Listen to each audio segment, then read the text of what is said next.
Well, looks like this video is going to be a two-parter. The video got caught in the middle as I was trying to plug in my cell phone. It got a plug, but I was trying to start doing the recording afterwards, but I received a phone call and I was so sorry. It's my time is actually a lot later. You guys, when you're gonna listen to it, it's gonna be right after part one. But if you're, I'm just saying that if you're noticing the environment is a little bit different, it's because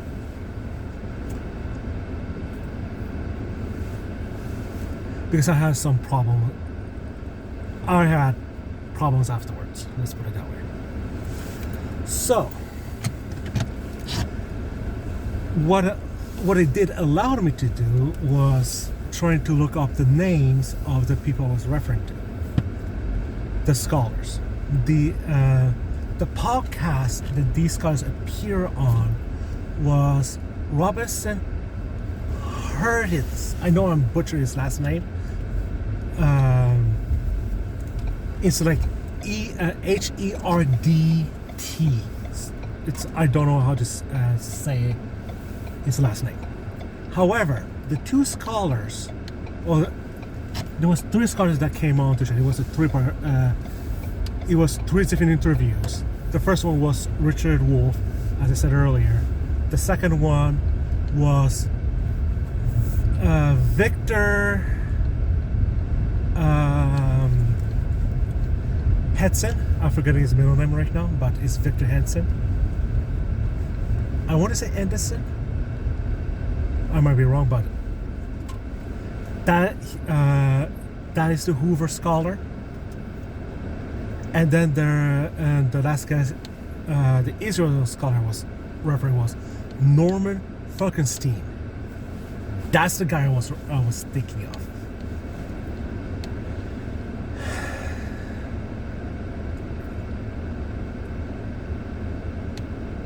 Now, and I will be talking more about these people later on, because there's a few points I want to bring up. But these were, as I said, these were the people I was trying to say in part one. I was talking about Piers Morgan, where he was saying about, do you condemn Hamas? Well, his refusal to uphold the same standard to condemn Israel. He was saying, yeah, Israel has the right to self-defense, but Hamas is a terrorist organization. Even though, as we discussed so far, the action of Israel is infinitely worse than the action of Hamas.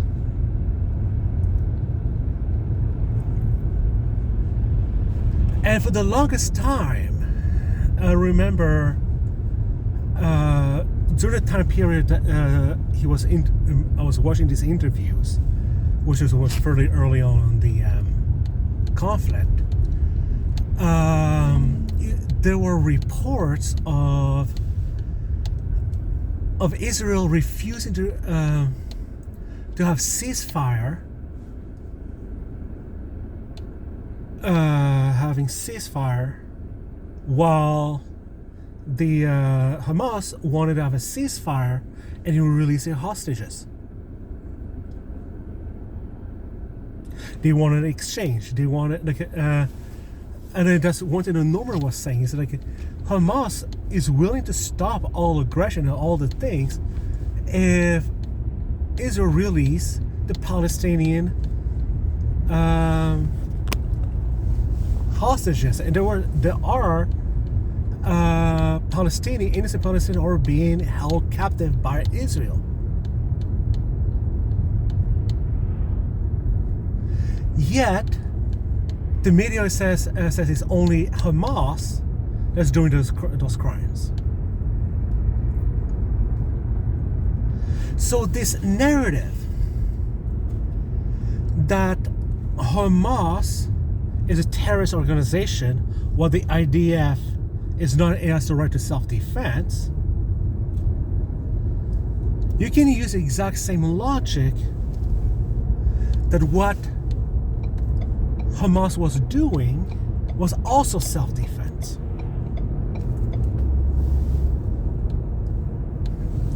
But we have to go beyond October 7th. And so far, I'll only be talking about October 7th. I'm not talking about the stuff that led to it.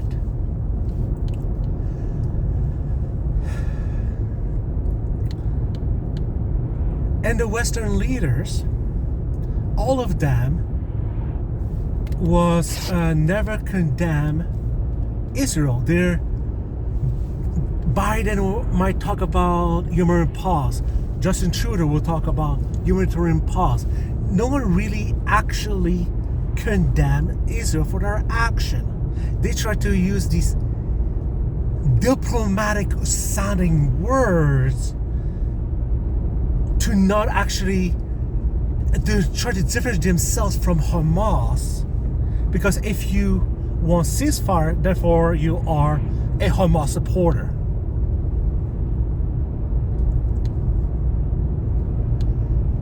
And this is the narrative. And Justin Trudeau was asked if the ICJ rules that Israel is committing genocide. Are you condemning Israel? Oh, he said, I'm going to try to go by what the court says. We're a big supporter of what the court says. He never actually did give a clear answer. Yes, I will actually do it. And he just keep repeating, I will just uphold what the court says.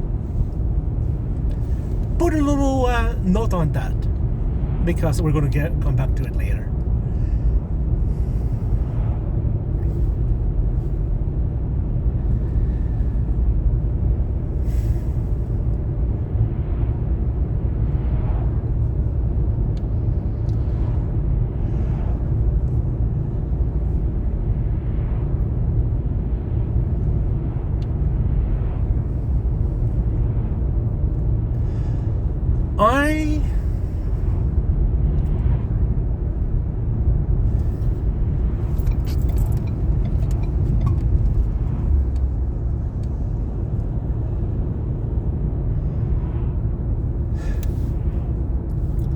This narrative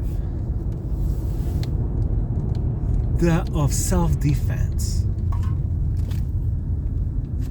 is bullshit.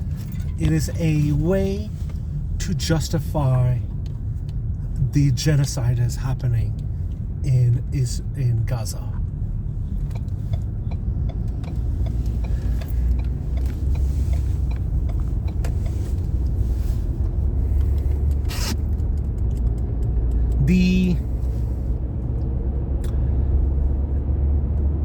They're not, as I said, they're not condemning Israel. And I said the same people who says, oh, both sides are doing bad things. They have done wrong. Even though we know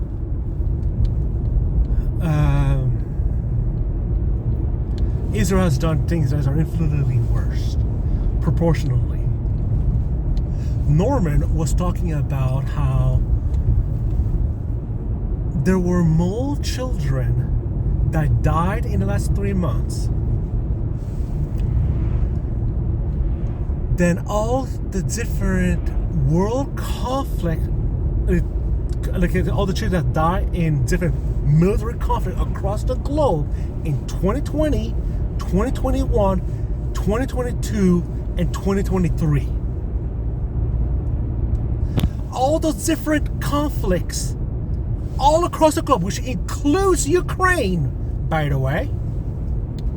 There were more children died than all of those places.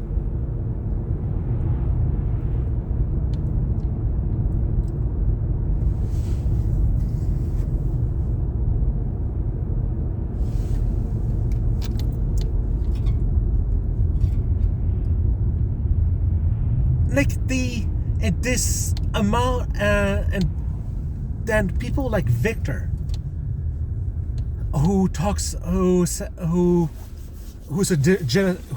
an entire interview on the Robertson podcast. He denies there's an apartheid state. He denies there's a genocide happening in Israel. He's a through and through Zionist supporter, and he will equate all the different pro-Palestine protests as anti-Semitic.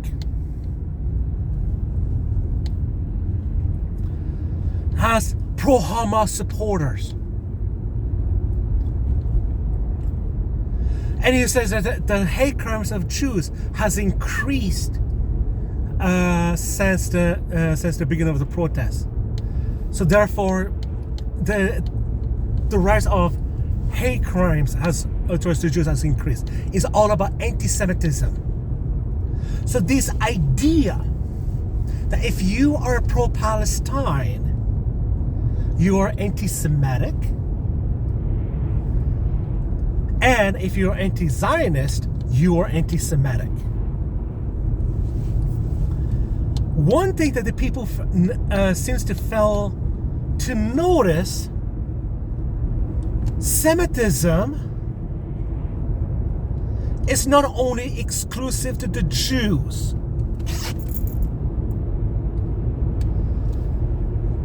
Arabs are Semitic people. Like, I remember listening to a biblical scholar talking about the Semitic language.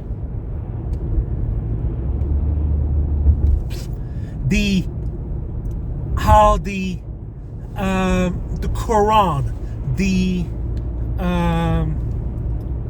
Hebrew, the different language that's spoken in that region of the world were all Semitic languages.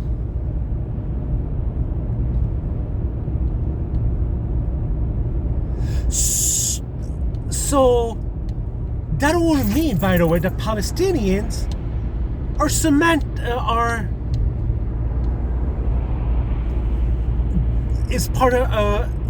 semantic.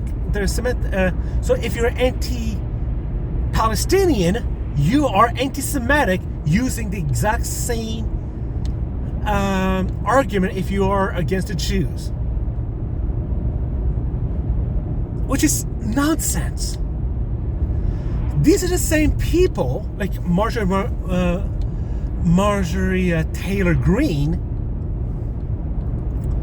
who say that if you're against Israel, you're anti-Semitic, when her, not even about a year or two ago, during the wildfires, massive wildfire, she made an anti-Semitic argument saying it's a Jewish space laser that's causing the wildfire.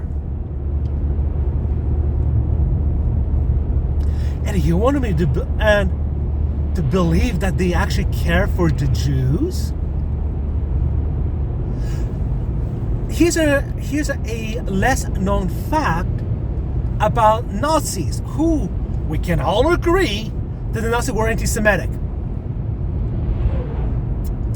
Did you know that the Nazis supported Israel, supported Zionism, who deported like 30,000 Jews to Israel?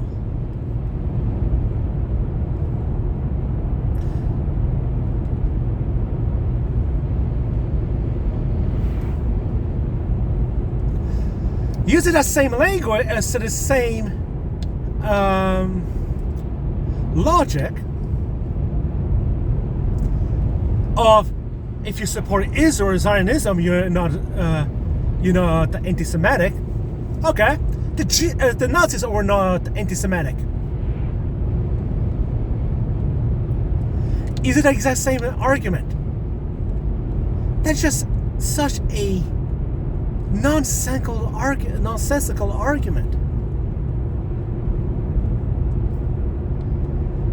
Then let's talk about his argument about Victor's argument that the hate crimes against Jews has increased. We can actually see statistically, the FBI statistically has been showing there's more hate crime.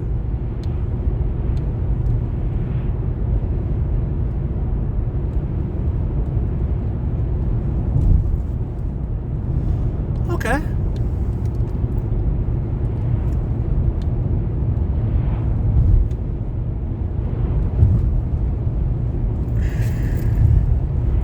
So what? I know it's going to sound very harsh. So what? The hate crime has been increasing. It is part of what happens when there's some sort of huge event happening. Hatred towards a group will go up. Usually it's done by conservatives, I will say that.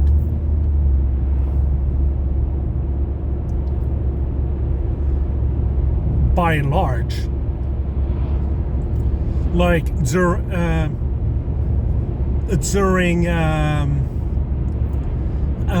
the whole 9/11, guess what? Arabs were being discriminated against left, right, and center. But I didn't hear any argument of, oh, you're being anti-Semitic. But they were being discriminated. Oh, what about the whole COVID crisis, when Donald Trump will call the COVID virus the China virus? You know what happens? Asian hate crimes went up. Did the conservatives actually went all loony over the response of hate crimes against Asians? Yes, I do understand India is part of Asia, but when I'm talking about Asians, I'm usually thinking about like the Mongolian, Chinese, Japanese, these people.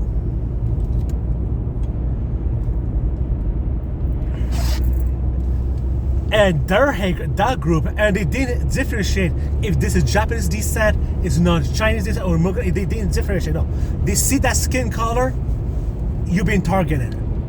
Did the people actually care about how the conservatives care about how they're being targeted? Of course not. That's why it's another hypocrisy, the conservative hypocrisy.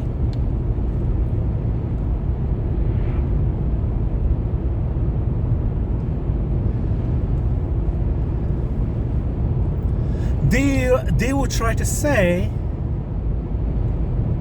I don't remember if I talk about it, but how the deportation of close to 2 million Palestinians is not considered genocide.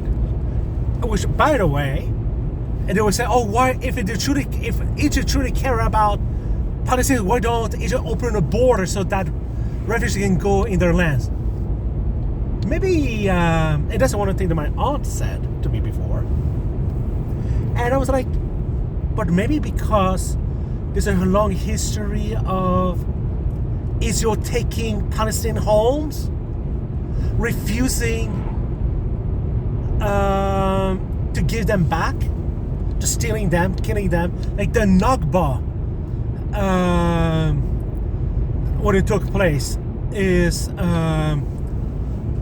Palestinians tried to go back after the war is ended.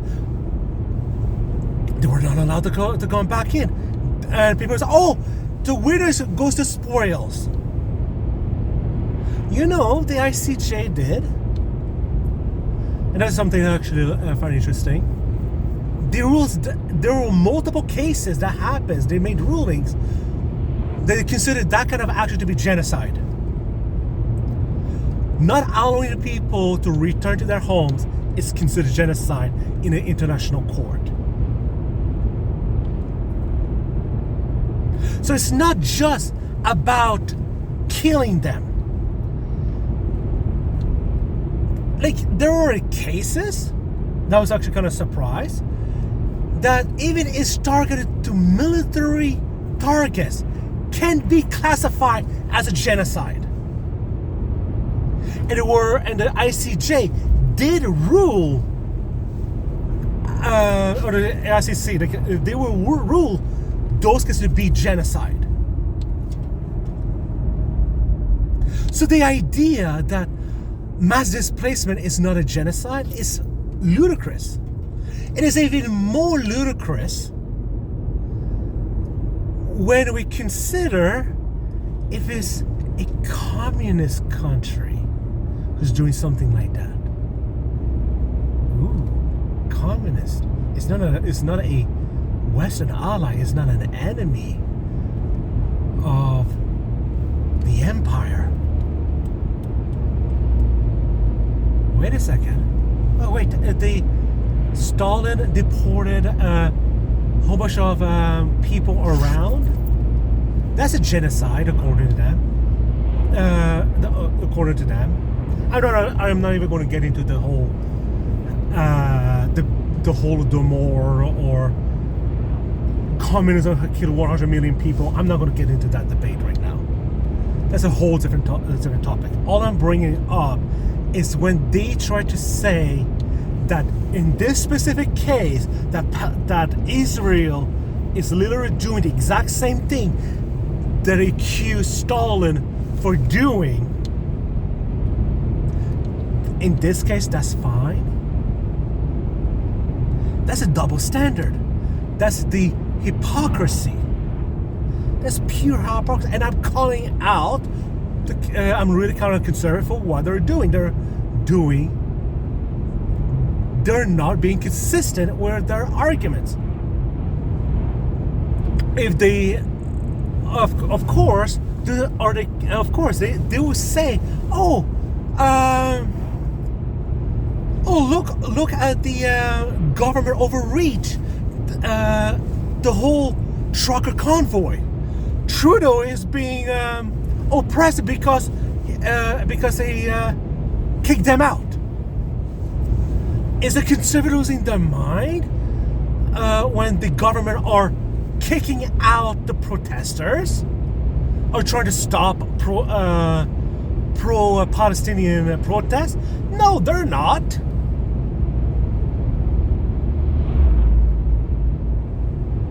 They're not. They're totally fine with it. They're not crying wolf.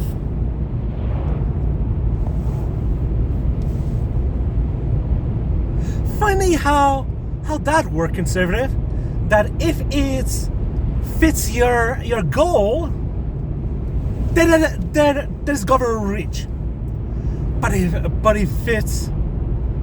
it doesn't fit, if it doesn't fit with your goal, that's government overreach. If it fits your goal, then that's totally fine. We need more government control for that.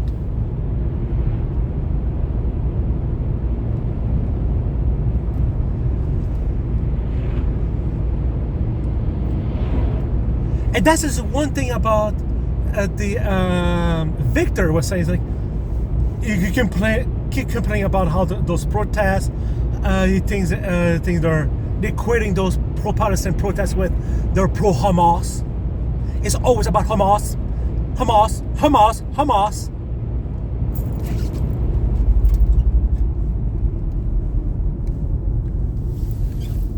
But it's never about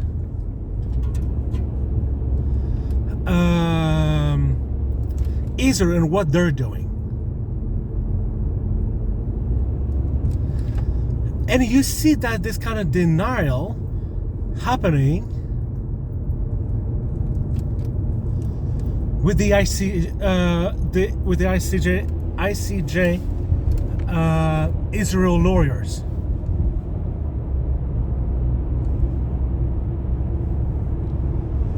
Where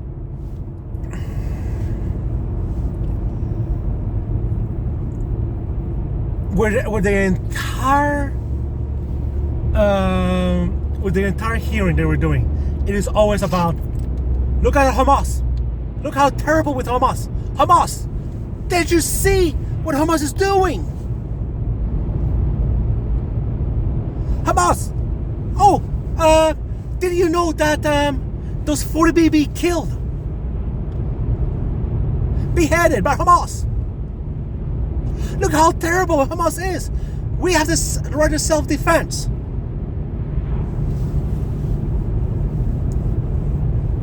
Now, so therefore, they can just completely wipe out Gaza. Doesn't matter, because Hamas is bad. That is a justification for genocide, and by international court, you can't do that. You can't claim this is self-defense and then use that as a justification for commit unrestricted genocide. And how do we know that? Because we have multiple times where the ICJ ruled multiple different cases where the enemy went overboard, and they classify that as a genocide. So the proportionality argument is nonsense. And if that is not enough, Norman Frankenstein made this argument. That was kind of that really surprised me. The Berlin Blitzkrieg during World War II, where the Allied forces leveled Berlin, they had less casualties as civilian casualties during those blitzkrieg than what Israel is doing. So proportionality is way overboard. Not to mention about all the the fact that 70, if you use IDF numbers, 70% of the casualties were civilian, and only 30% were military, were actual Hamas, compared to Hamas, would be more humanitarian, because only 40% were actual civilian. So using their own logic, Hamas could have went 70%, and actually the actual numbers, there were it's not even 9,000. Israel died, it was more 3,000.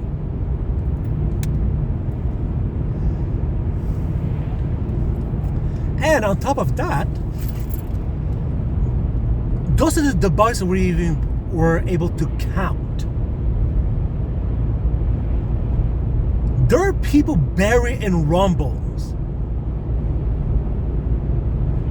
that has not been counted. So those numbers will go up.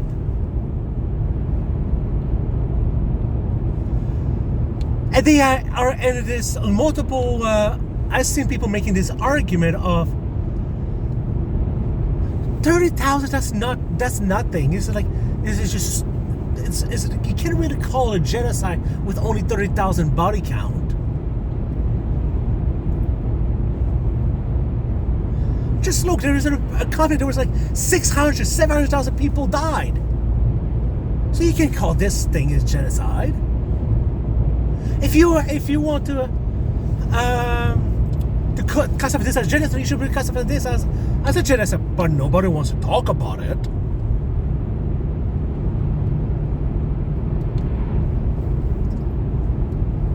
I'm sorry. Knowing what I know now about how they lie about the numbers, it makes me question, out of those like 700,000 people die, how many were actual civilian versus military targets? Just to point that out there.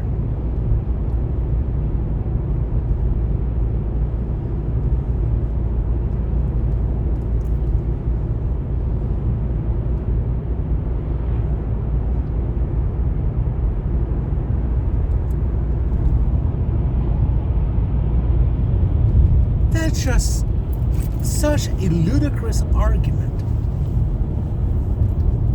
And I bet if it was other circumstance, I can guarantee you they will not be making this kind of arguments.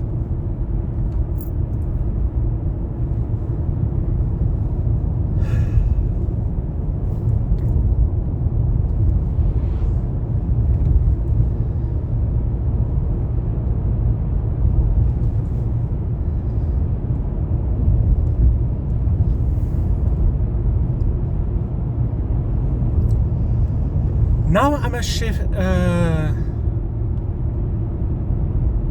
Now I am shifting gear. I'm not. I am like, yeah, my rant about conservatives is done, and I will be talking about the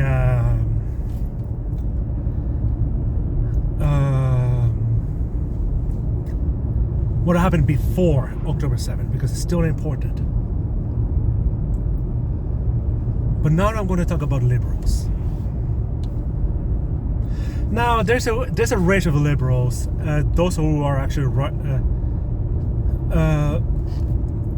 there's multiple liberals outlet that are actually saying that what Israel is doing is a genocide. Like Cal Kalinski's show is one of them.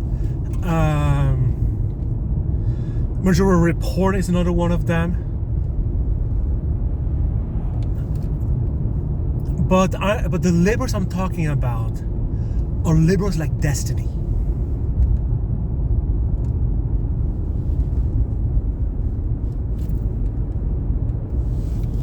Those kinds of liberals.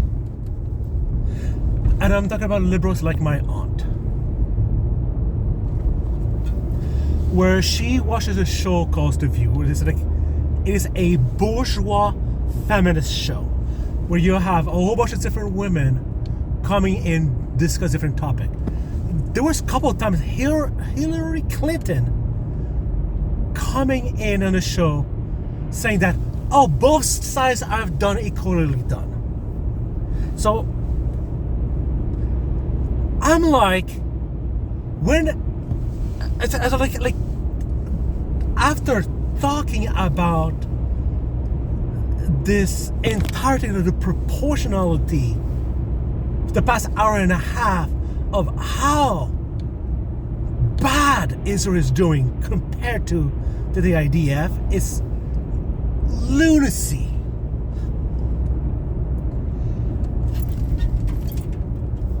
To even try to make that kind of argument. And it gets even worse, considering that when those hospitals are being bombed, we're just showing that, oh, there's tunnels underneath those hospitals. That's why these places are getting bombed. They're legitimate military target. Keep in mind, they were cutting off fuels. Keep in mind that these places were being bombed long before this story came out.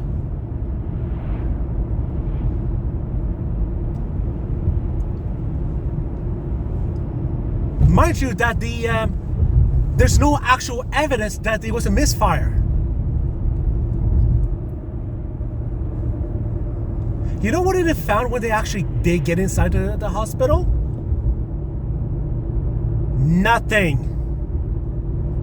In fact, what it came down to it, Gaza was not on the hand of Hamas or Palestinian till like in the 2008 or something like for the longest time it was under the hand of Israel, and it was Israel who built bunkers underneath the hospital. A lot of those tunnels that Israel is claiming Hamas is hiding in, these tunnels were built by Israel.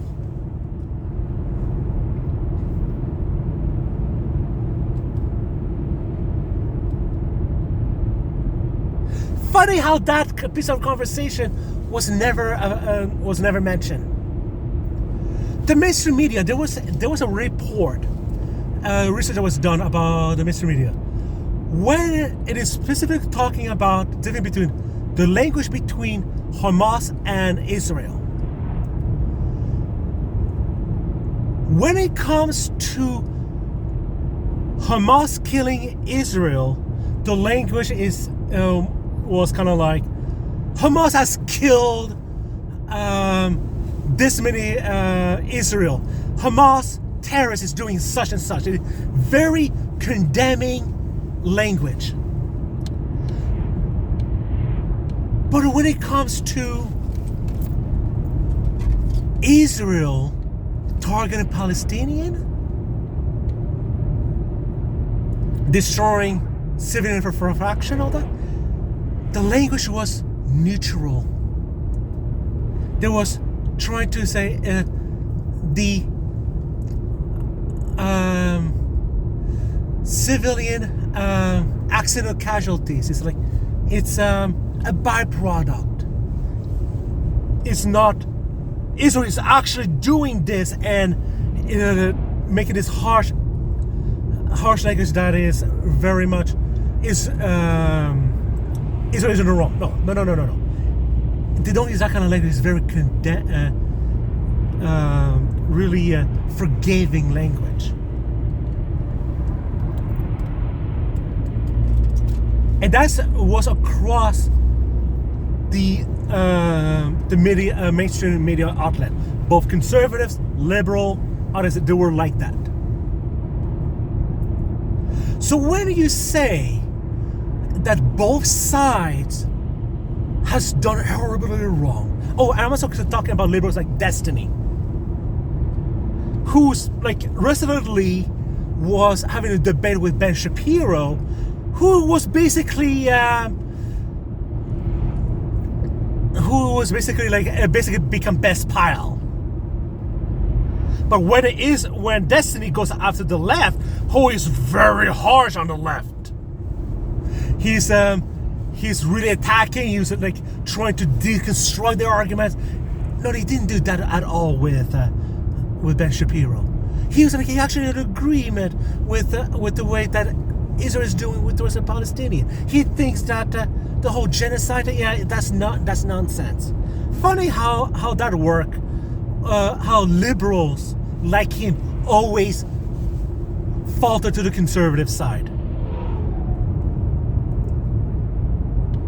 And it's funny how people like him always end up supporting U.S. Western imperialism. And this is exactly the problem with liberals. Like, yes, many times they're a lot better than conservative because they try to understand what the actual facts. But when it push to shove, if they have to choose between the left or the right, they will choose the right every single time. This is why I would say often liberals speaks like a leftist, but they will govern like a conservative. Because 9 times out of 10, they will end up siding with the conservative over the left.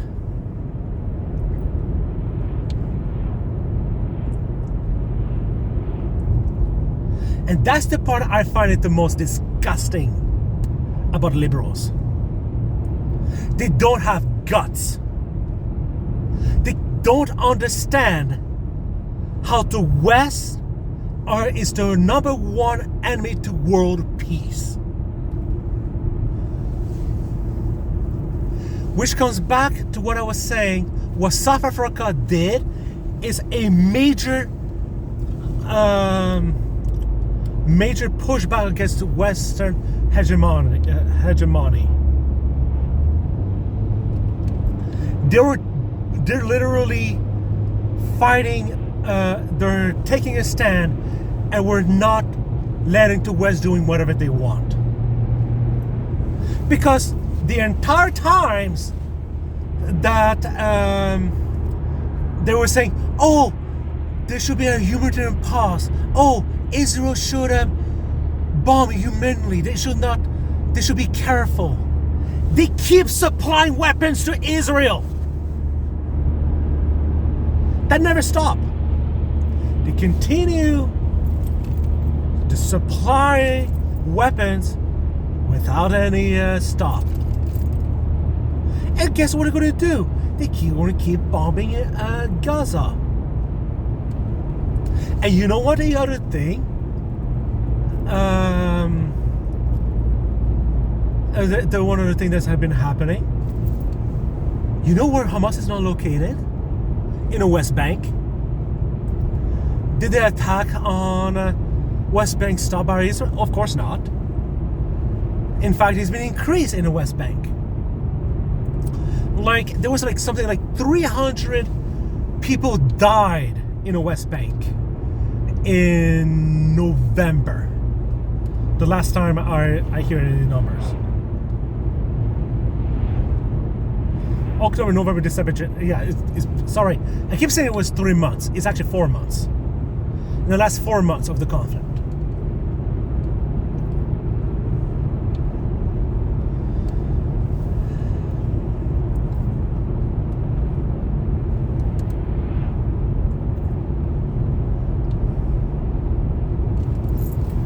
And you know what?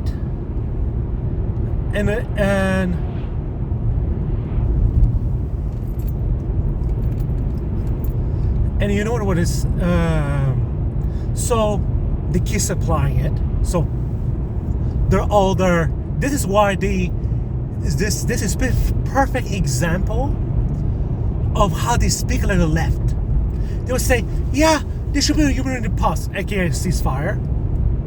They should do. They should not. They should bomb more. There's no problem for them to do bombing, but they should do it more humanely. So no casualty. But in practicality, they keep sending more weapons to Israel.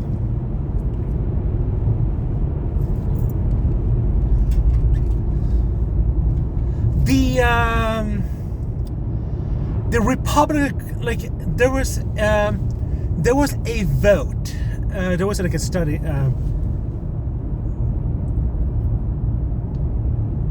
people in Congress, people voting to sending more weapons to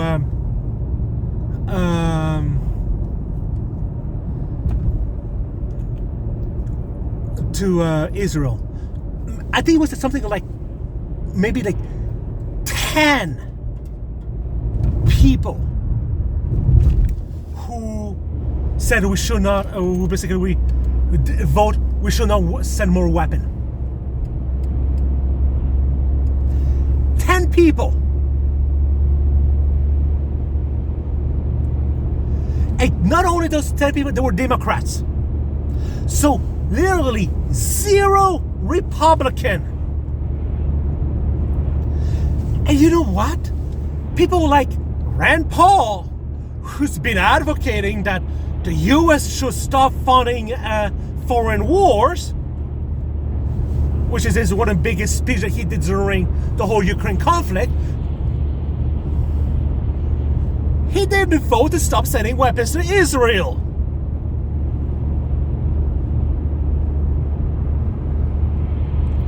Come on. Another hypocrisy.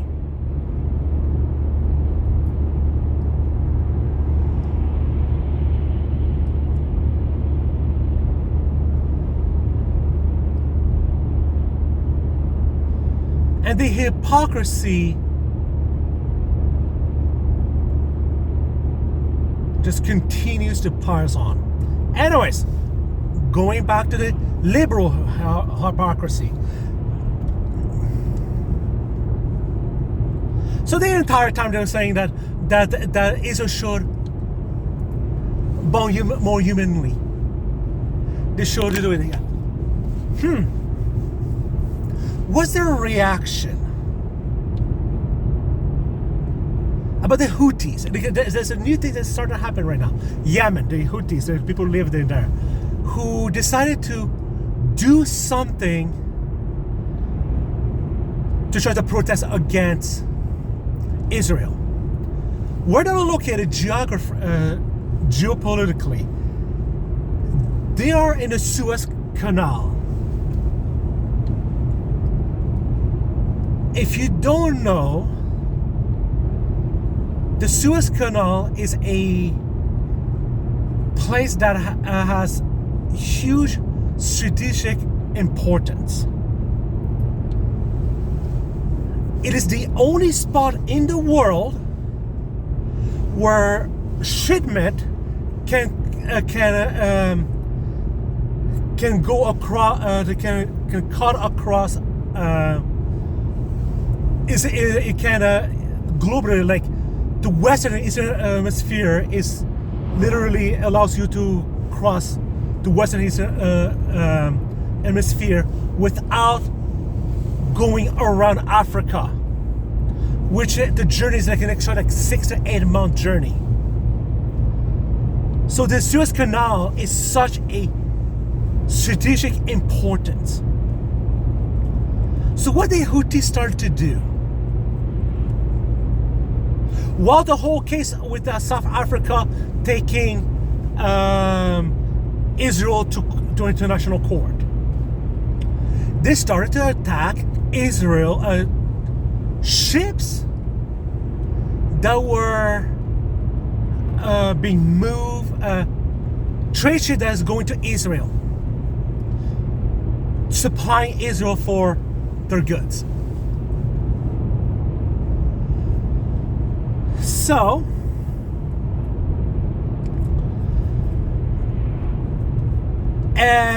they started doing that. 80% of all goods going to Israel stopped coming. 80%. You know what's the response of the West? Of what Biden, Trudeau, all those people talking about humanitarian aid. That you should humanitarian pause.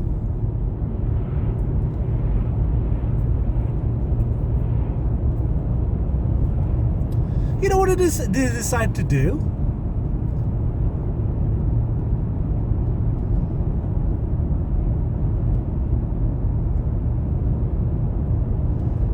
They decided to start a war, or start bombing Yemen. And they're now having report that they're putting boots on the ground in Yemen.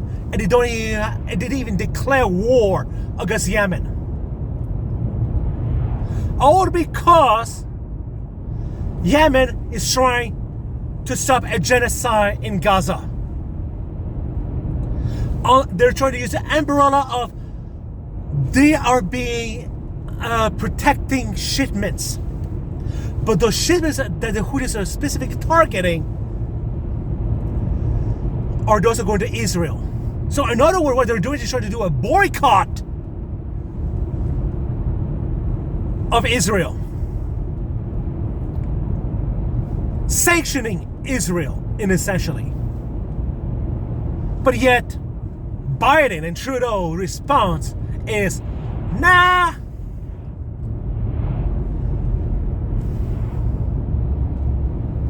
Nah, they're doing just great.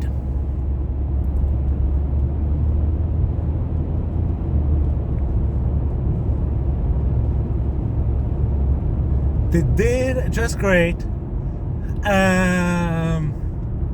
Sorry.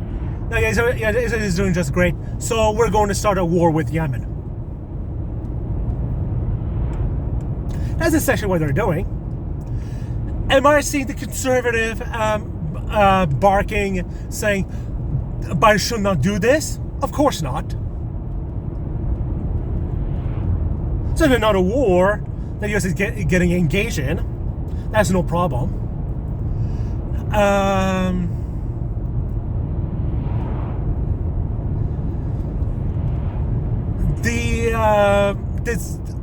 you have a whole bunch of different Arab countries who's been targeted more and more U.S. military. This is something that's happening that's fairly new now.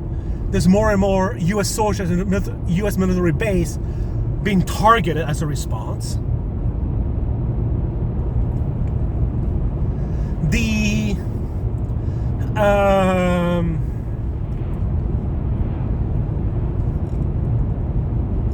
U.S. continue to escalate. The West continue to support it. They're sending more. They're sending troops to try to do whatever they supporting what the U.S. trying to do. They're even doing some sort of alliance that try basically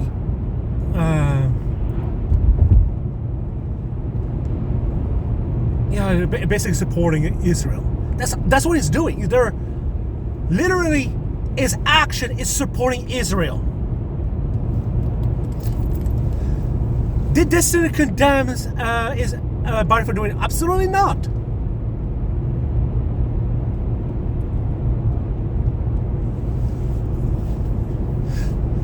And of course I brought up and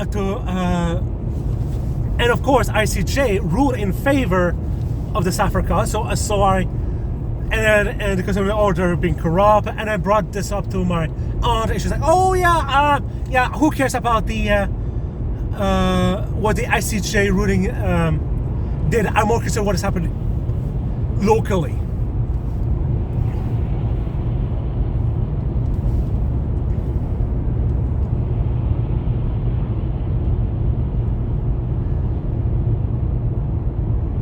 Notice how all these liberals are always siding with the conservatives.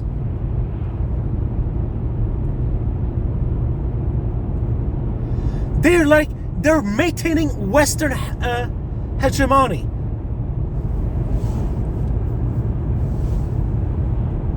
They have no problem if the West does it. There's no problem for there's no problem. But if it's non-Western, oh no, we have to condemn them. There's always this double standards.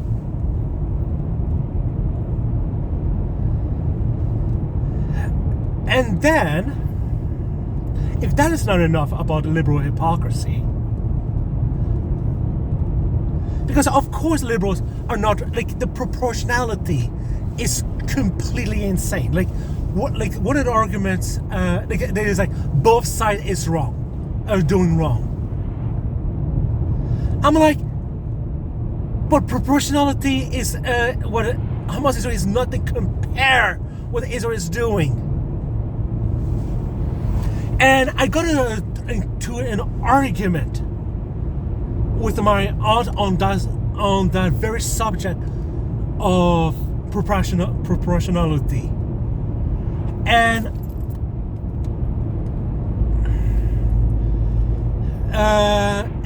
one thing that she said to me, and she said, 30 years Presbyterian minister. 30 years experience of, she's been a Presbyterian minister for 30 years. And while she was saying to me how all sins are equal, all sins are bad, sinful, and all that. This, for her, lying and murdering are just as equal sin. There's no difference. So for her, there is no concept of proportionality of how a lie is infinitely a murder is infinitely worse than a lie. So of course for her, that if Hamas attacks on Israel is bad, and in response to Israel to Palestine is also equally bad, because proportionality, she doesn't understand about proportionality, how those two things are completely different.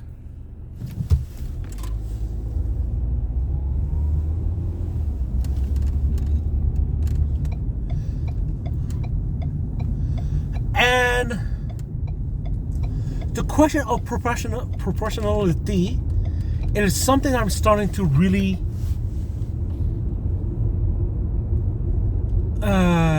getting into.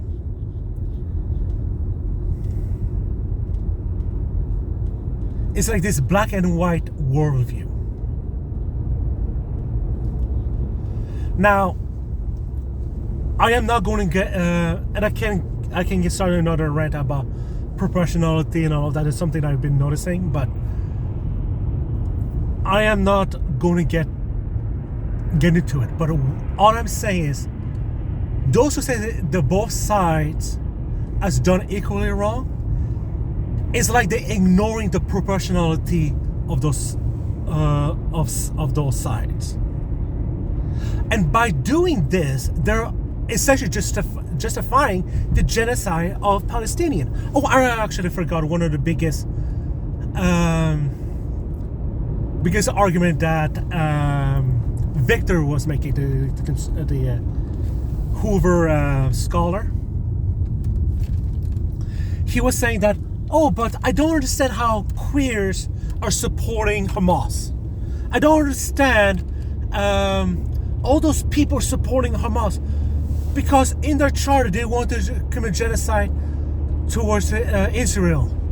They don't support the gays, the LGBTQ. They don't support them. So why are the queer supporting a group of people? They're not supporting them. As if that is even their argument in the first place. It's like, yes, Hamas is bad, but what is it even? It's like, is this idea of proportionality? What is more proportional, more urgent problem? A LGBTQ problem, or a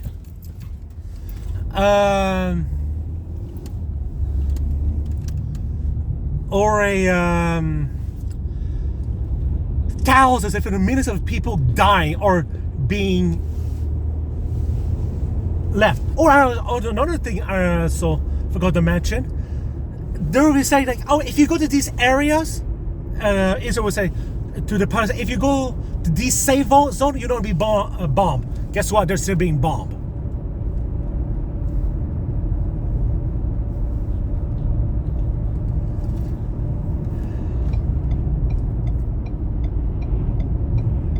Yeah, so much about not targeting civilians.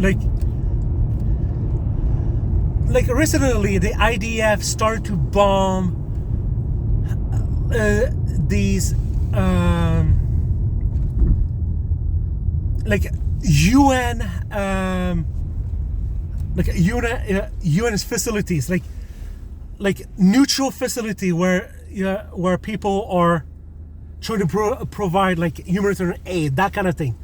Oh, cool. Israel say they claim there's some Hamas soldier in there, so they start bombing the place anyway. That was after the ruling, the ICJ ruling, where the ICJ asked Israel to cool off their bombing, be careful on their targets and all of that. And they're not even stopping. They're not even doing anything.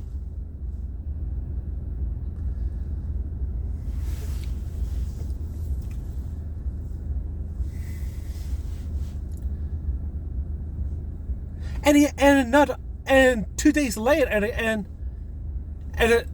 2 days later, after the ICJ ruling, you know what the Western world, I'm talking about Canada, US, Finland, Netherlands, and this is actually a fifth country, I'm forgetting.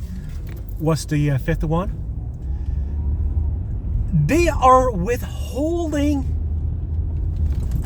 money to provide humanitarian aid to Palestinians.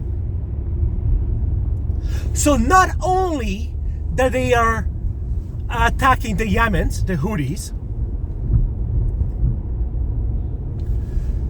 but this liberal hypocrite are withholding aid, they're removing fundings to humanitarian aid to the Palestinian, which, by the way, the aids are only, there were about 150 aid trucks coming in the first place, instead the 500 aid trucks pre-war.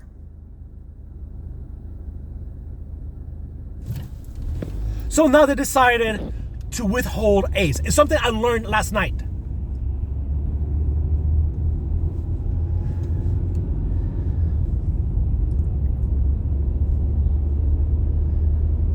That is just lunacy of the. This is just hypocrisy of the yin yang. This liberals don't actually care about Palestinian, and then you want me to care that they actually care of what is happening in Ukraine, what is happening with the Uyghur in China, the so-called Uyghur genocide, which, by the way, the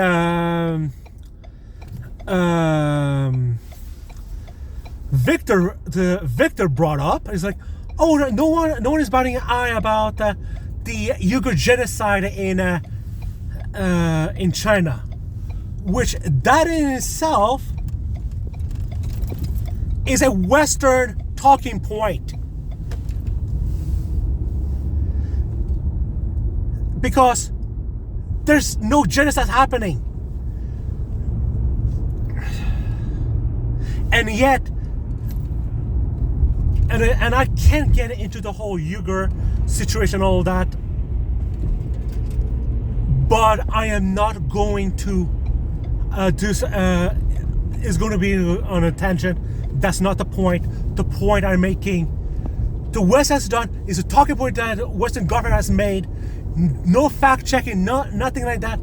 Oh, they're doing it, therefore China is doing, so we're going on without any question.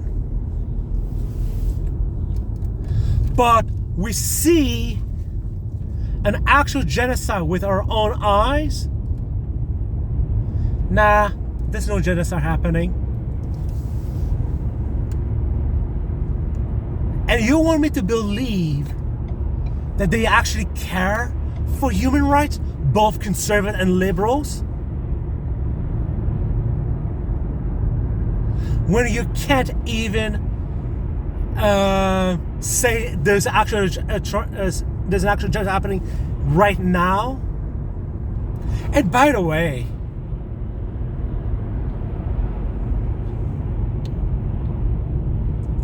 we also know and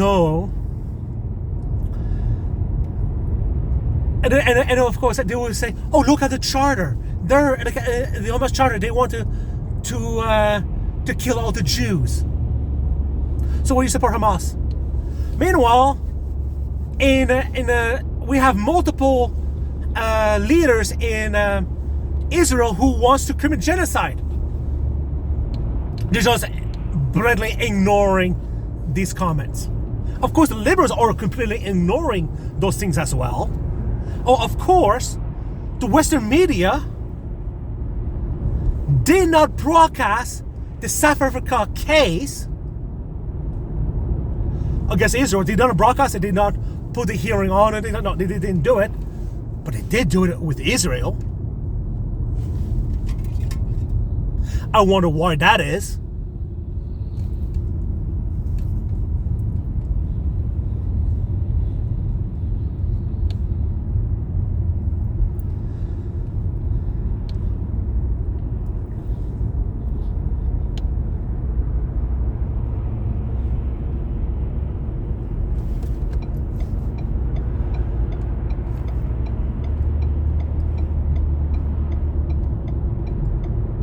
So, no, there is no such thing as both sides as equally as done wrong. It's nonsense. It is a justification for genocide.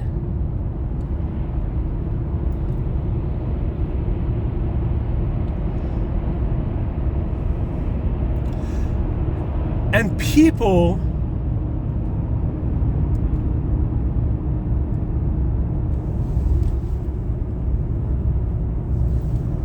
really needs to stop doing this. But then again, I'm going to be making a comment about manufacturing consent. There was an older in my older videos, I was talking about it. I was reading through manufacturing consent, how some of the tactics, how the same tactics that was used in 1980s is the same thing is happening now, and it's been happening. It's never really changed. It's still happening.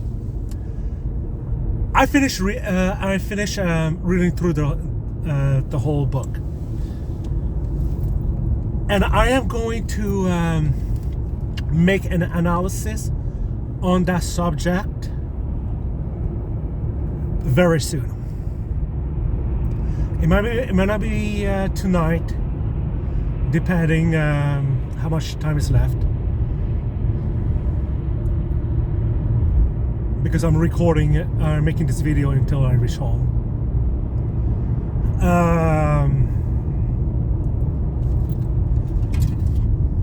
But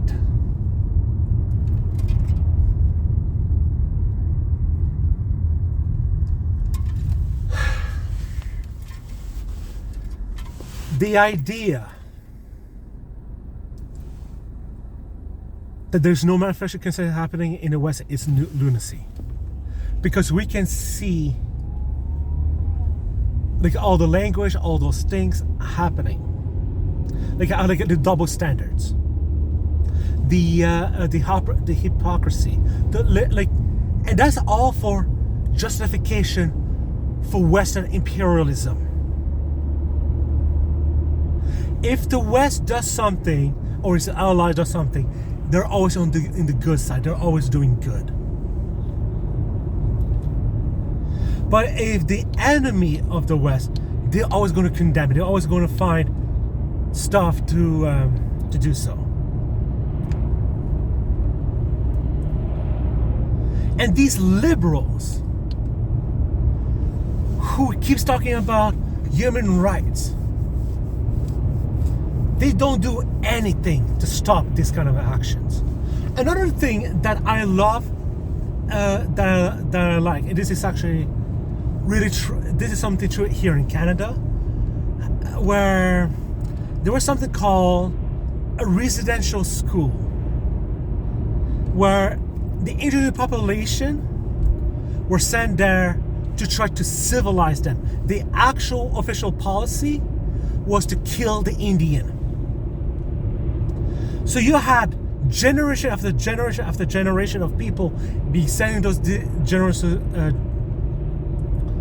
in those residential schools,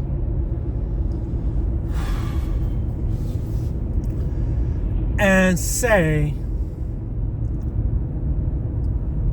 and they considered that as a cultural genocide. Like we now classify that as a genocide. But of course, was there any condemnation? Like even to this day, we're still having issue with the after effect of the residential school. Like the last school that was the last residential school that was closed was in 1991.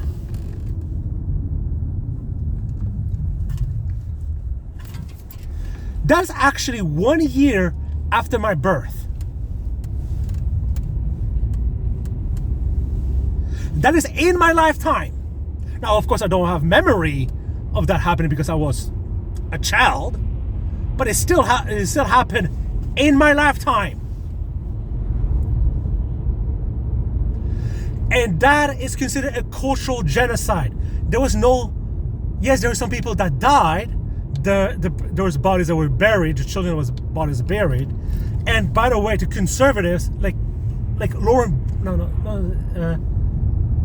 I was about to say Lauren Boebert, but I'm mistaken with somebody else. I'm forgetting her name right now.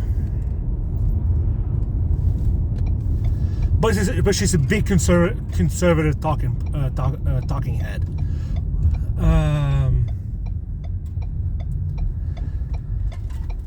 But she was one of those people who were like, I don't see any bodies.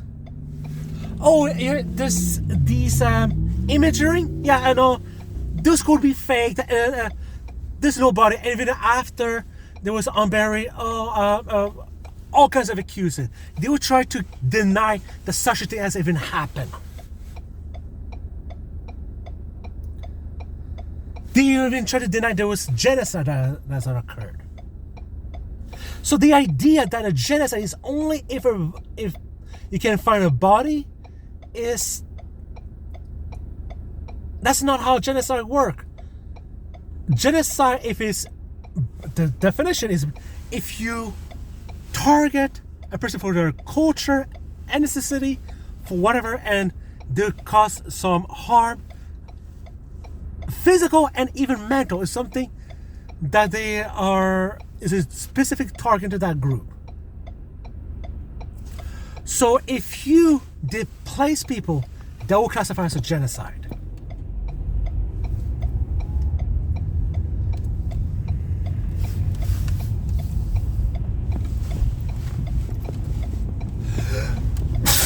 Excuse me.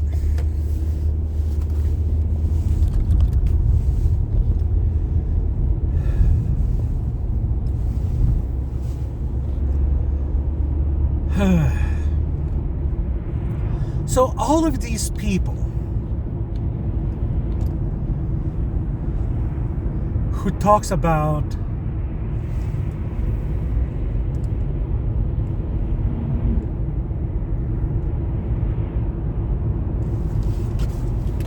I just realized that I've been wearing my headset the entire time. And it wasn't Bluetooth, and I just turned it off. Yeah, anyways. One of those dull moments. Anyways. So these people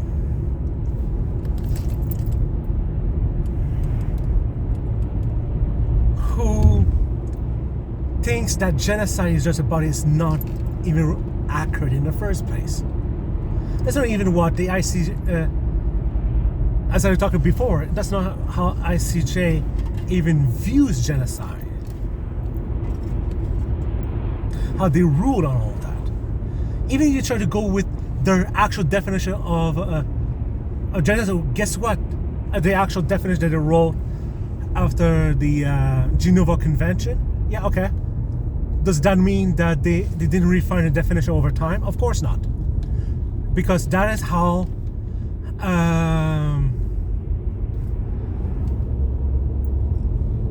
cases work.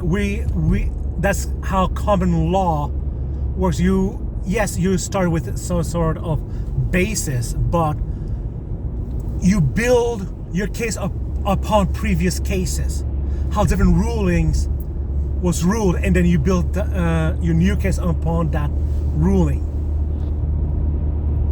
And we had multiple different cases to see how the international court ruled over a certain case.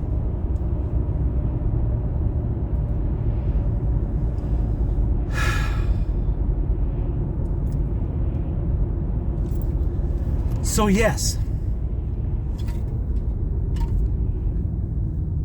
we have this entire conversation about how liberals are hypocrite. Of course, they are making the same kind of argument that conservatives are making. So what it applies, what conservatives said, liberals said, plus the unique stuff that they're doing as humor and pause or that kind of things. Both sides equal, which is nonsense. The proportionality is nonsense argument. Now, let's start talking about why it's even happened. Why October 7th is even occurred in the first place. Why is it classified as an apartheid regime? And by the way, liberals and conservatives really hate when you say that Israel is an apartheid regime, that he's trying to commit a mass genocide. And they were like, but this is an argument that I hear often. Like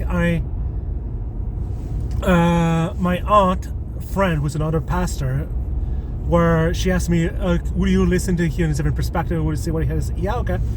So I said yes. So I went to see his lecture. This person, he's supposed to be, is another minister, a Presbyterian minister. He did a presentation, an hour-long presentation about the history of this conflict, and trying to say it's complicated, trying to say that both sides has done equally wrong, and it's very it's a very complicated. That's a liberal talking point. It's like they try to say it's very complicated. It's both sides have done wrong. It's like it's been happening. Like these lands was part of Israel thousands of years ago. The Jews were kicked out. Oh, there was never like a Palestinian land, as if there's never a state called Palestine.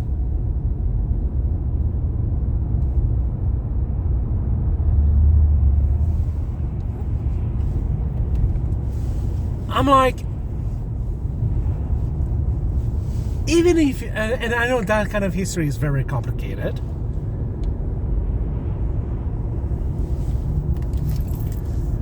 And I am not, and I'll admit that I'm not very well versed in that. I know things. I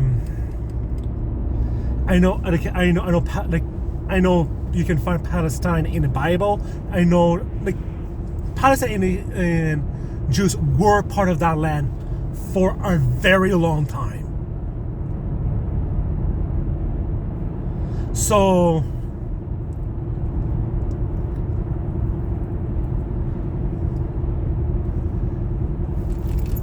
and by the way, there are Christian Palestinian, there are Christian Jewish Palestinian, there are Arab Palestinian. There is multiple different groups of people that are referred as Palestinian.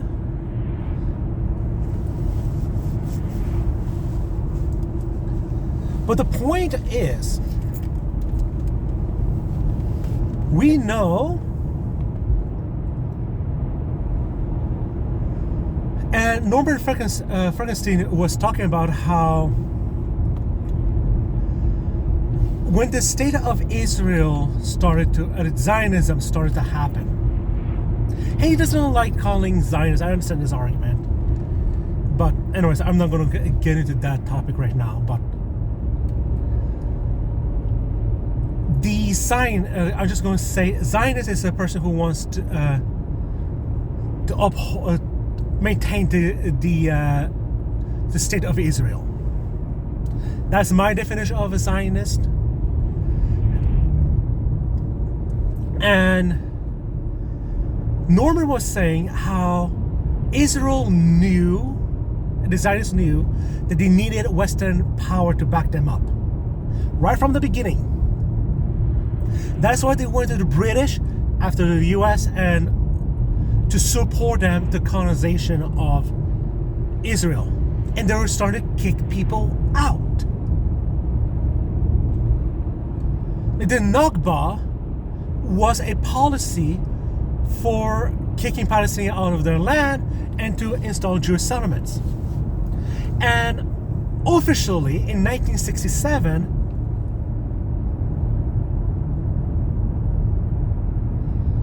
there was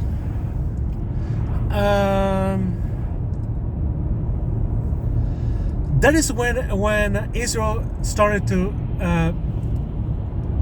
was officially classified as the occupying Palestinian land. Of course, the entire time the West has been supporting Israel.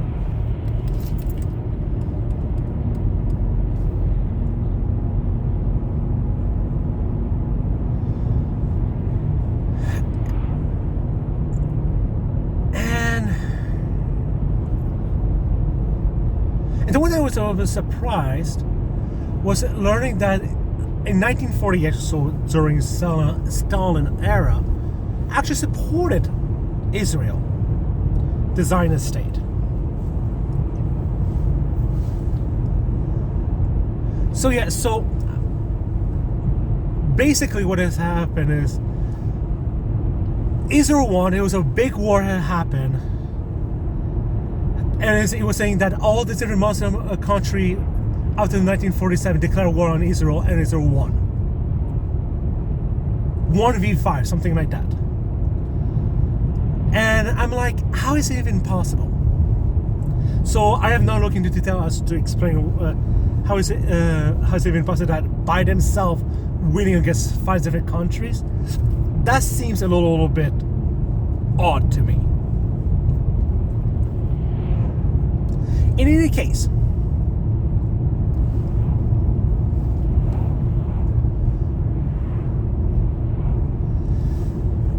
they were talking about how officially Israel became, in 1967, started occupying Palestine. You know what has been happening ever since? Israel has been systematically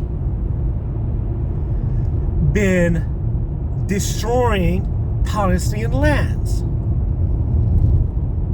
They have been they will be coming in a Palestinian home, putting themselves there, and basically eventually kick them out. So basically continually kicking Palestinians out. And if Palestinians start to fight back, the IDF starts shooting them. In fact, the main reason it is called an apartheid state because Palestinian lives under martial law, while Israelite are not. So there's a different set of laws that only applies to the Palestinian.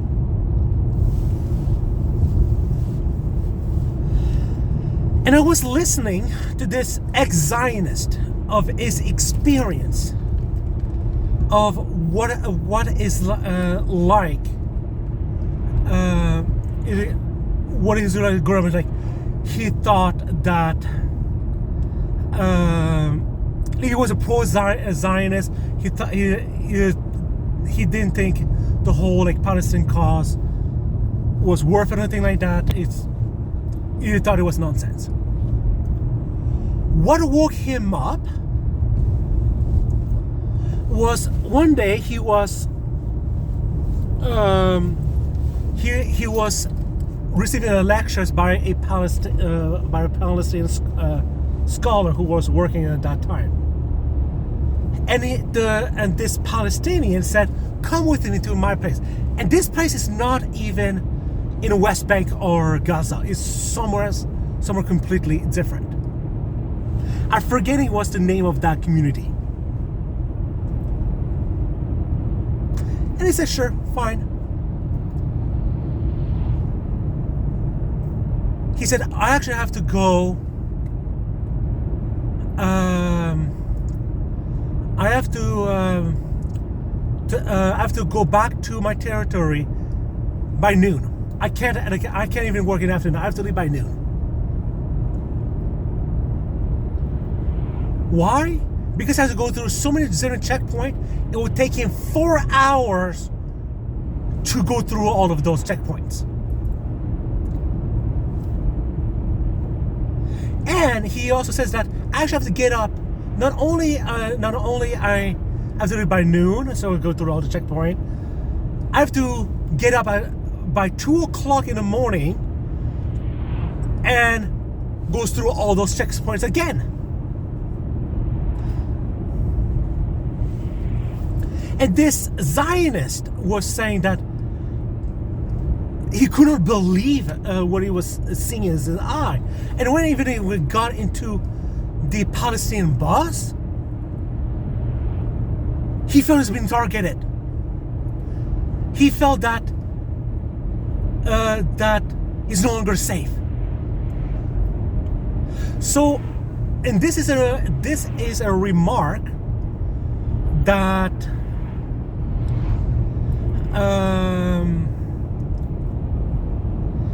that Victor was saying, is that a Palestinian doesn't want to be. They say they feel be safer in Israel than they are in Palestine. Which, by the way, they don't want a two-state solution. By the way, and somehow, I'm not going to go down that rabbit hole right now.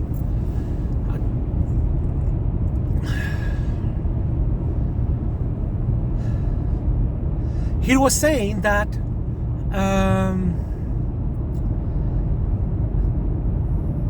that he felt targeted the entire time. He felt he was not being safe. So no wonder, Victor, that he feel more safe as if it was Israel's citizen than being Palestine, because you'll be targeted. And you know what? We actually have evidence, because we also have other testimony from IDF soldiers who's like, yeah, when I was in IDF, I thought I was going and protecting my homes. But you know, when I was in IDF, I have this power. I can go to a village, and I can go to a Palestinian homes anytime I want. And I can shoot it, and I know I'm not going to be persecuted. I'm protected. And there's nothing what a Palestinian can do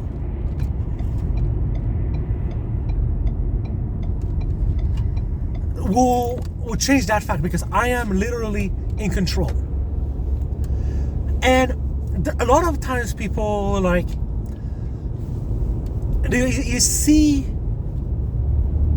Palestinians throwing rocks to tanks. And the idea will be, it was saying, you can't do that, is outlawing. Seperate, they're not Hamas or military, no. You cannot do this. And by the way, throwing rock to a tank, and you're saying that, oh, you don't want to be jailed, don't throw rocks? Come on! That is literally a symbolism of David and Goliath in the Bible. How David stood up against the tyrant by throwing the rock. And guess what? Throwing rocks to a fucking tank?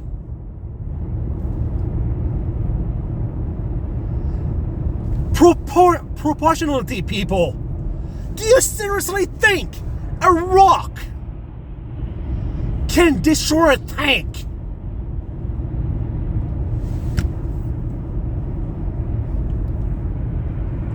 And these are the same people who's like, who dares speaking about human rights. Like, I was talking to another conservative who, like, I was making this point. It's like, is always talking about like how communists violate human rights. Really? You are against human rights? Do you condemn Israel? Do you condemn Israel for the violation of human rights? He refused to do so.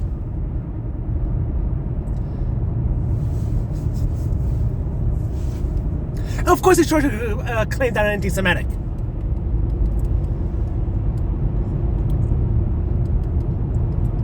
These people who claims about human rights, they're hypocrite.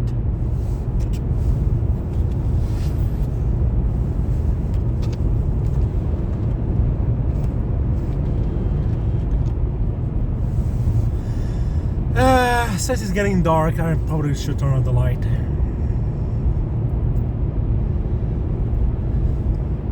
But yeah, as I was saying,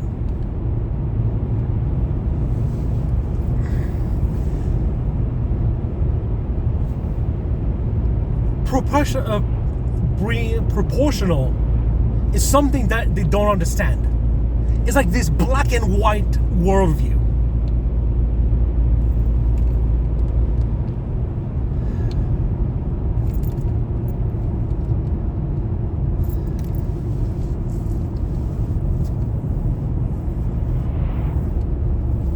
Like,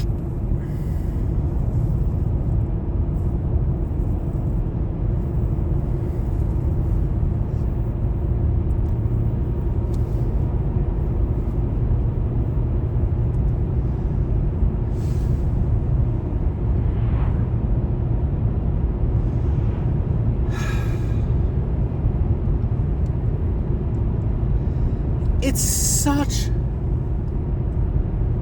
a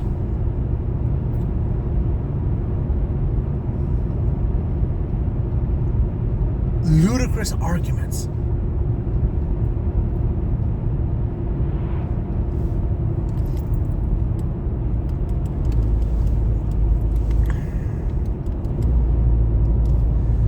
And guess what?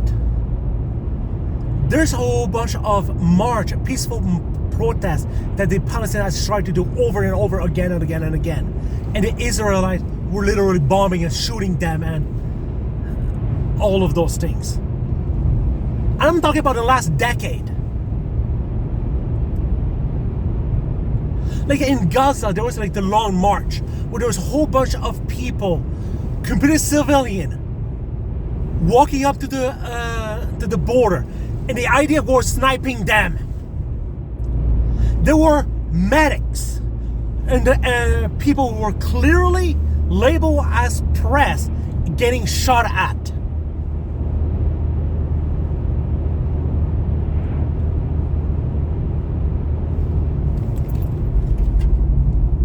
And you want me to believe that these people actually care about human rights? About freedom? About ability for people to actually live the way they want to live without persecution when they're supporting an apartheid regime? And that's what Israel is, an apartheid terrorist state.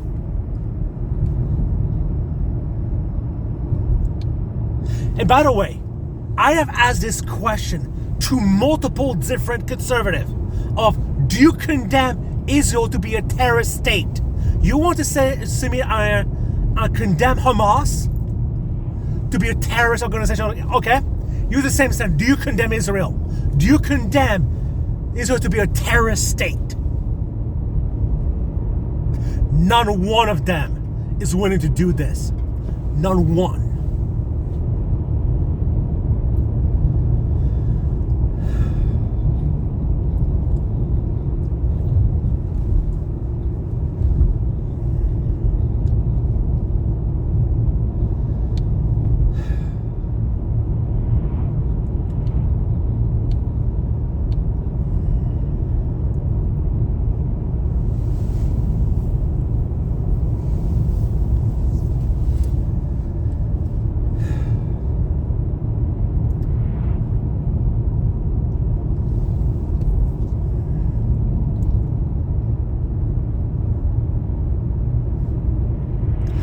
And Piers Morgan is a perfect example as well. Look at Piers Morgan is.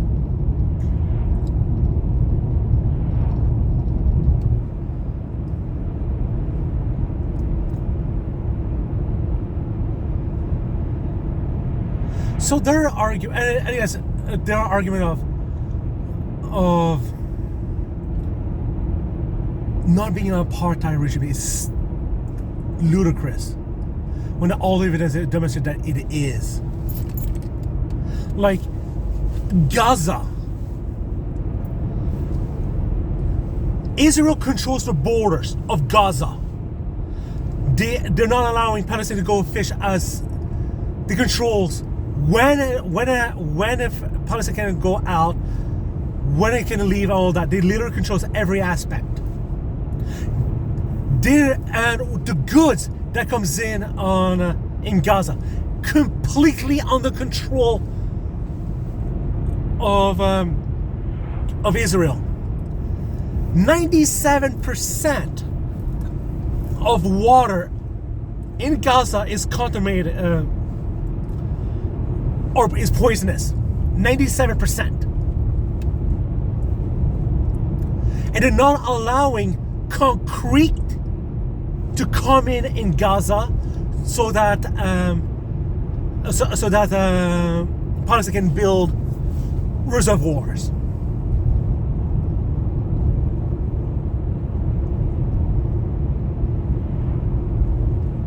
To build non-polluted water. Over 50% of Gaza population are children.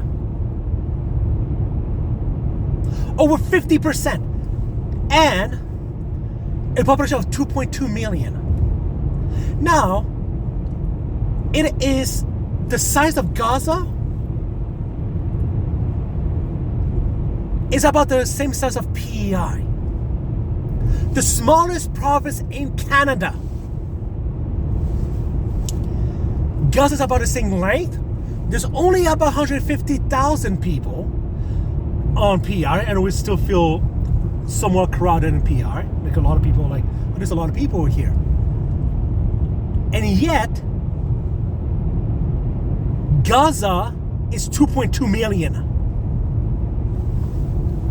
Now, why is that? There are so many people. Well, guess what? That's what happens if you keep pushing Palestine out of their homes. They get crowded. They get pushed into those corners.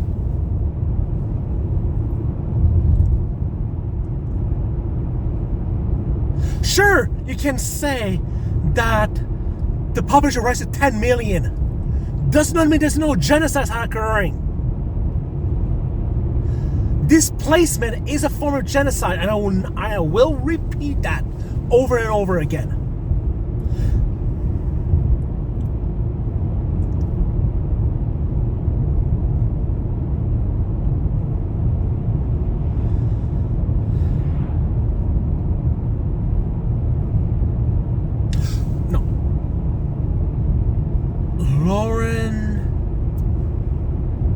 No.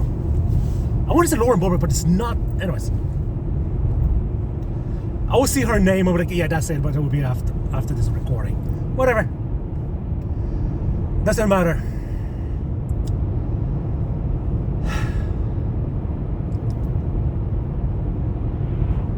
So, what about all the 5 different peace deal that Israel? Now, it's more complicated. But one thing that's never mentioned is how many times Palestinian tried to have peace deal. Like, I don't know actually the actual number, but it's far more than what Israel has been willing. Even including Hamas.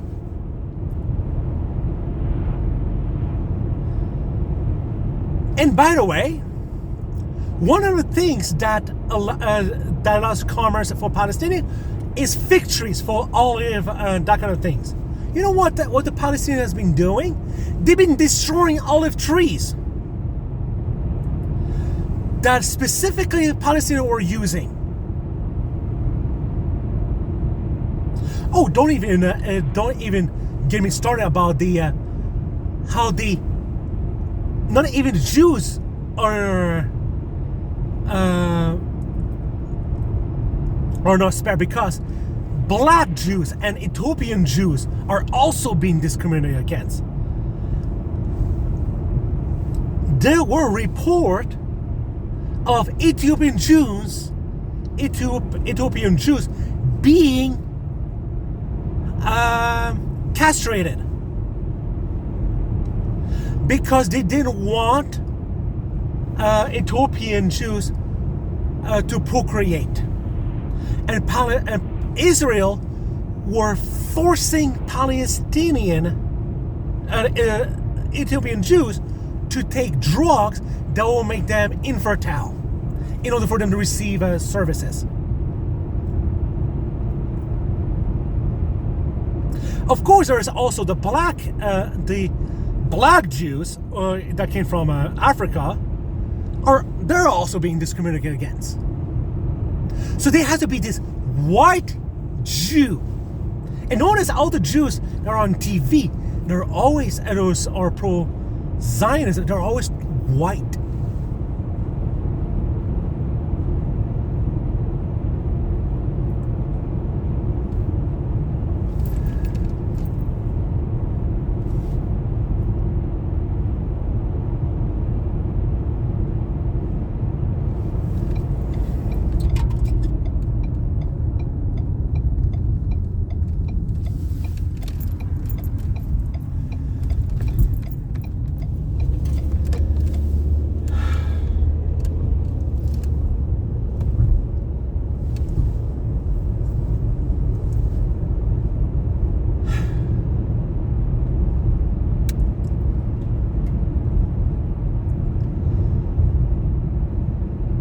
So yes, it is an apartheid regime.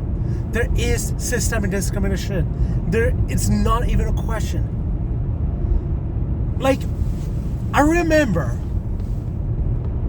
and I brought those things up to that minister that my aunt wanted me to listen to after this whole thing.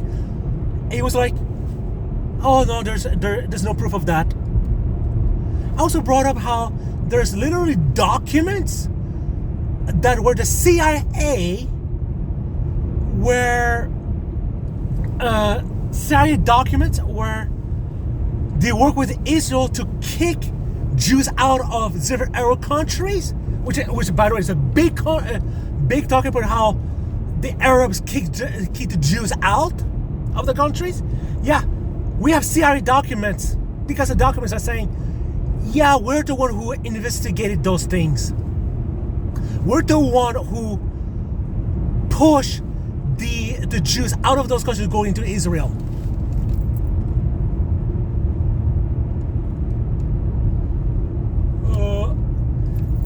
And then now, oh no, that's not a reliable source. Like my aunt literally said to me, unless I see the paper in my hands, I won't believe it. Even though you can request it, you can read it for yourself, because it's online. No, you cannot trust it. Even if it's a document you can get from the government.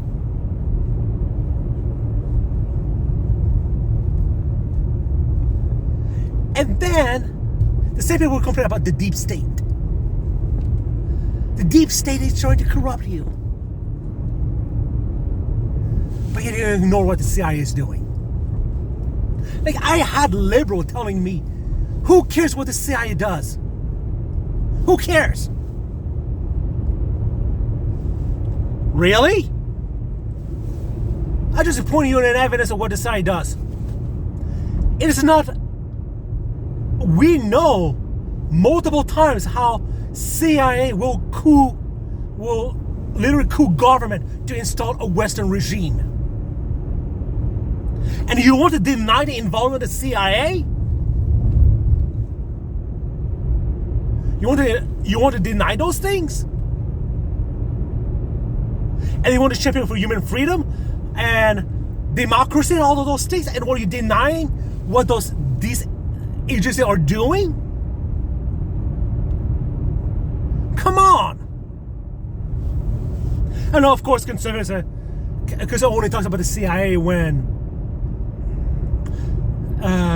the FBI is like as a passing, where they think they're targeting them, like Donald Trump and whatnot.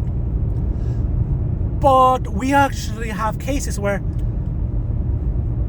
we actually have reports of how the FBI, the CIA will promote far-right groups. They will not go after. I was listening to in an interview of an ex-FBI agent where he worked in the FBI for the longest time, and I think it's like that. He did a career. I don't remember how many years as FBI, but what he did say is,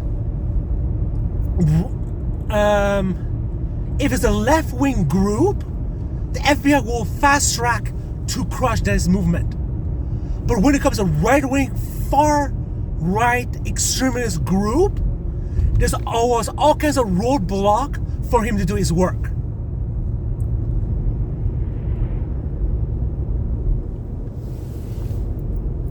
And that interview I was listening was about a year ago on the Majority Report.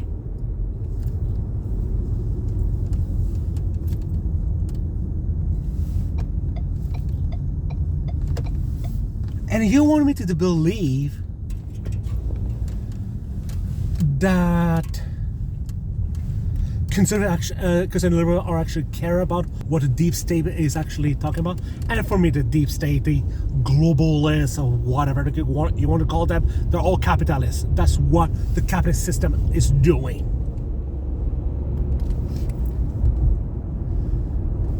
And the left has been saying that for a bloody long time. And I'm not going to start writing about globalists right now, because I can get into a whole other tangent.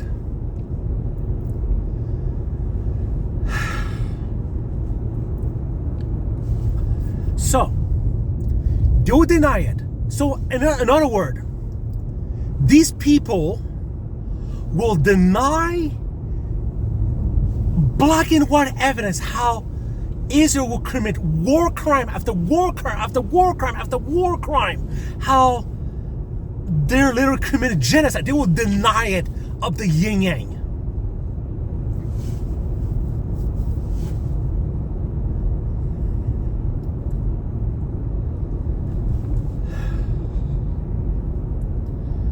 And you want me to believe that they actually care.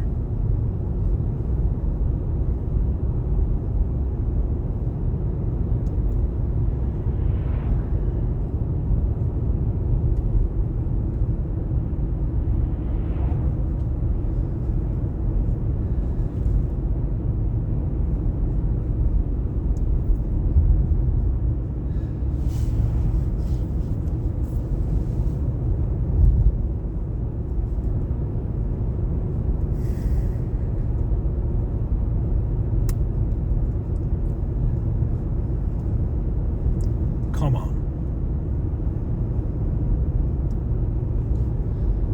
Don't be stupid.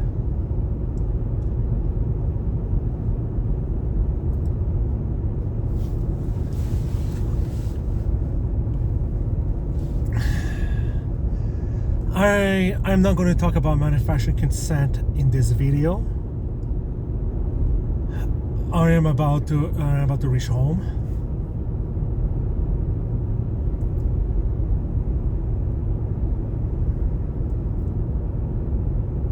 But I'm going to say this.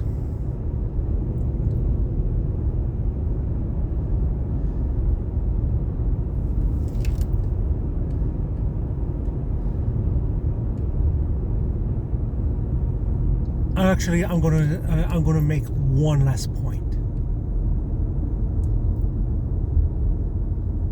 What South Africa is doing is major. The fact that it took Israel to court, and what they're doing is literally challenging the West, because the West is refusing to condemn, to condemn Israel, and doing everything to support it.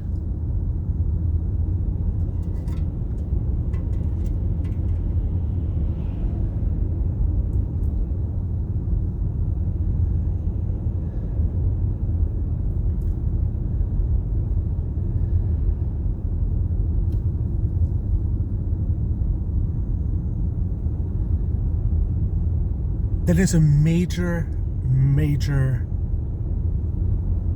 turning event. And I will have to make a video at some point of going into details how significant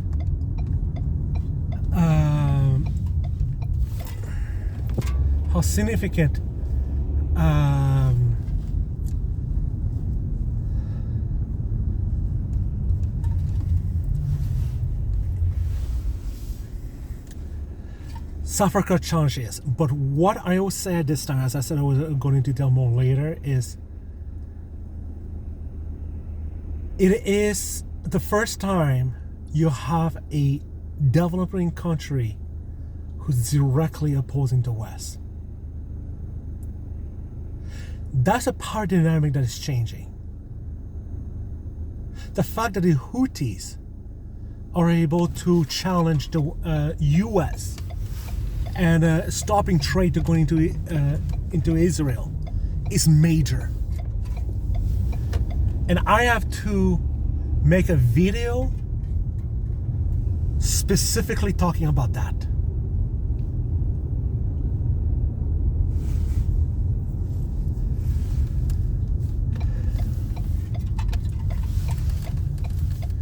Anyways,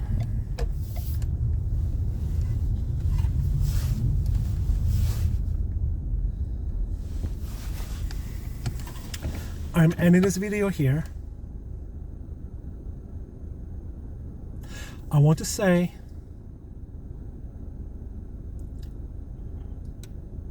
spread the message. We need to educate people of what is really happening. Not only we need to educate, we need to organize. We need to say that our institution is not credible.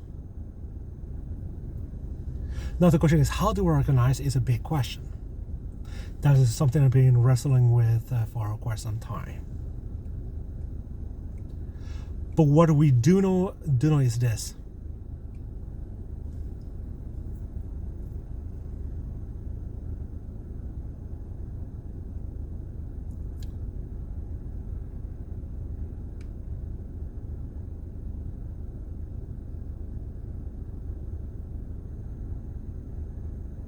We need to say that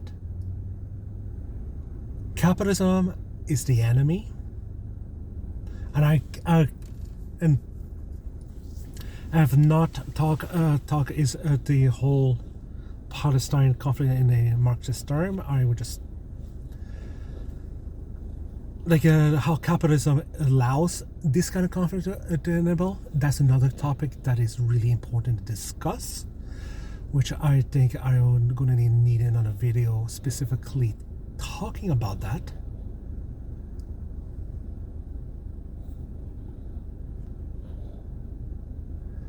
But what I am going to say is this.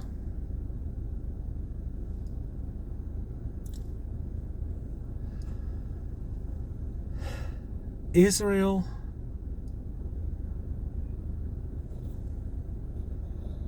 is in the wrong.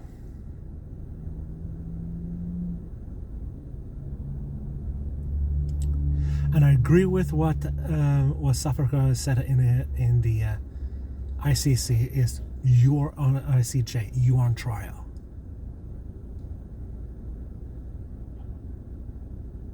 The West hegemony needs to end.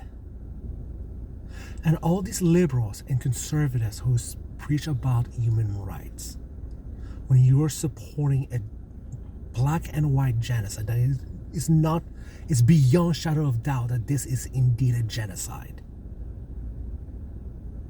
That you lost all credibility to talk about genocide. If you truly care about genocide, then you want to end all genocide, all human rights. So, as far as I'm concerned, when they talk about crimes under communism, their word means nothing. Unless they condemn this genocide, their words mean nothing, and all they're doing is doing talking points to promote their ideology. they don't truly care about human rights. They lose all rights to talk about that kind of topics. And I'm dead serious. I have said it to multiple people. It's like, you deny this genocide, then you have no right to talk about communism. Because obviously you don't care about human rights.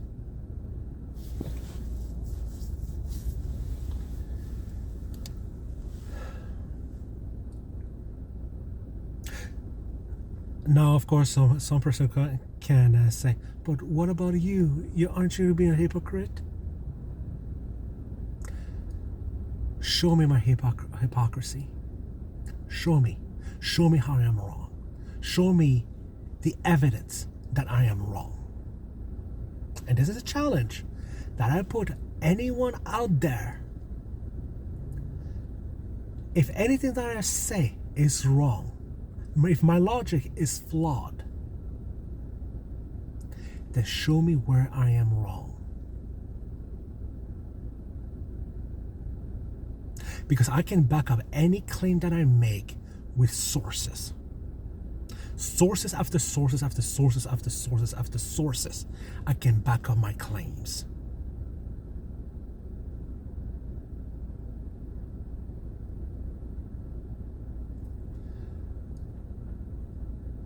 But of course,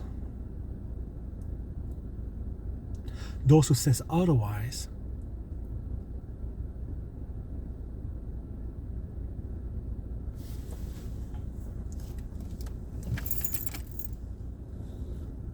then you have to prove it why I'm in the wrong. And I'm dead serious, because I made this challenge. I even made this challenge to my aunt. It's like, so you think that like an argument that my aunt has said to me a lot is like, oh, you're like Trump. Why? Oh, because you don't trust the mainstream media. Okay. Because you don't think all these people are telling lies. You know, I told her, it's like, so you think I'm in the wrong? Okay, show me the evidence I'm wrong. Unlike Trump, who just say whatever he wants, he can never back up. He hates being fact checked.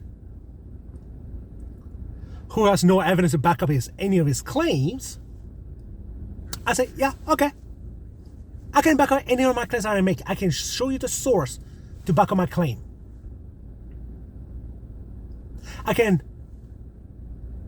Any argument I make is always based on some sort of evidence. To date, she's not able to refute it. To date, I'm not a single person who's able to refute any of the arguments I make. And why I'm so adamant about this? Because this conflict in Israel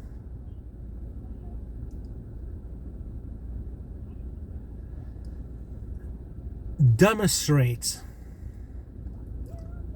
that people don't care for facts. The vast majority of people don't care about the truth. And they will much rather do what the government tells them to do, what the mainstream media tells them to do, while pretending that they care for freedom, for human rights.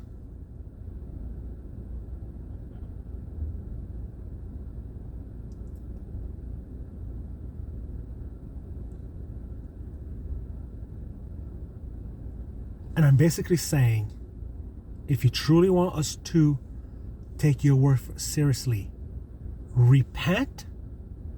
Yes, I'm using realist language here, but repent from your lies. Change your ways, because repent means change your mind. You're changing your behavior. So repent. Repent and stop spreading lies. Actually live by your own by your own values. As they say, action speaks louder than words. Walk the walk, don't just do the talk the talk. Be a leader by upholding your values.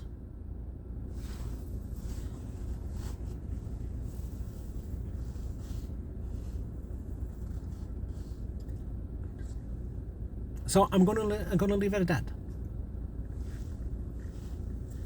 Have a good night.